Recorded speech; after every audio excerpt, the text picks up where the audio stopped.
Hello, we did an analysis on the NACA 4412 airfoil and wings generated based on that airfoil. Particularly, we were looking at two wings with aspect ratios of 6, one rectangular, and one was with a taper configuration. And the other two were aspect ratios of 12, one rectangular, and the other was tapered as well. Um, so let's see. We were in this particular question. We were analyzing the overall total lift coefficient for four wings at 5 degrees angle of attack. From was based on the previous graph done by Ronan on the CL versus angle attack graph. Get the overall induced drag coefficient, induced angle attack, effective angle attack, and downwash velocities. And we used or utilized theoretical equations which we covered in class. So for the AR rectangular wing at 5B, all of them again were at 5 degrees angle of attack. We had a lift coefficient of 0.75. Our E was tabulated to be at 0.87. Our induced drag was 0.03 roughly. Induced angle of attack was roughly 2.62 degrees. Effective angle of attack was 2.38 degrees. The free stream velocity on all these examples were 30 meters per second, and the downwash velocity was 1.37 meters per second for this particular wing.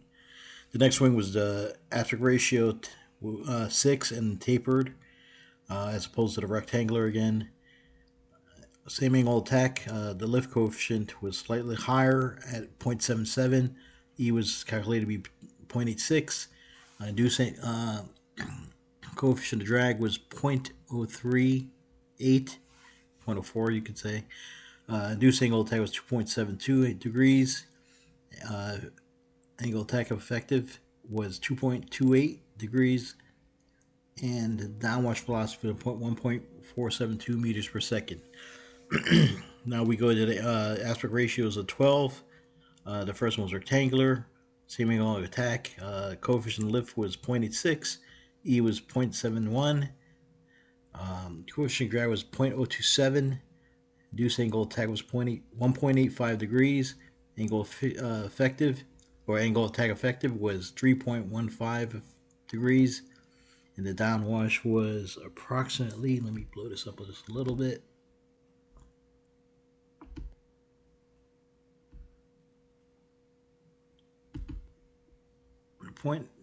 Roughly 0.97 meters per second. Here are 12. This is tapered. I'm going to correct this, but the last one is actually tapered. Let me just double check on that. It should be. The coefficient of lift is 0.88, which is the highest out of all four, and the coefficient of drag was the lowest out of four. Angle of attack in degrees 1.44 degrees. Effective angle of attack was 3.55 degrees, and the downwash velocity was 0.7, or actually 0.76 meters per second. Brief synopsis of this, of the results of this. Again, out of the four, the tapered aspect ratio 12 wing achieved 0.88 coefficient lift. It had the lowest induced drag at 0.02. It had the lowest angle attack, which was incidental, at 1.44. And it had the lowest downwash velocity. Now let's jump to the next part. Discuss the effects of two parameters, aspect ratio and taper ratio, on the airtime performance of wings. Generally speaking, the larger the aspect ratio of a wing, the greater lift and drag produced by the wing. Lower aspect ratios produce less lift while having higher stall speeds. If you look at the trend on the graphs above, you can see, or at least we saw in class, that you could achieve higher stall angles, which is beneficial, particularly in the tapered wings. The latter also produce possess greater maneuverability, such as fighter aircraft compared to transport aircraft.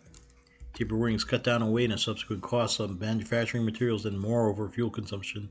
Wings that taper ratios lower than 0.3 tend to have constant lift coefficients. Also, the wings which have taper ratios less than 0.5 are found to have constant potential lift factors and induced drag factors.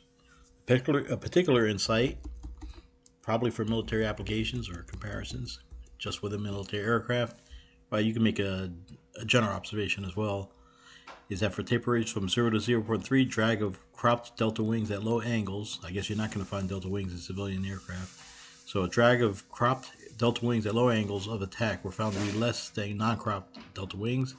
At taper ratios of 0.3 to 0.79, stall angles are shown to be delayed and maximum lift coefficients tend to increase in magnitude. Okay, let me proceed downwards.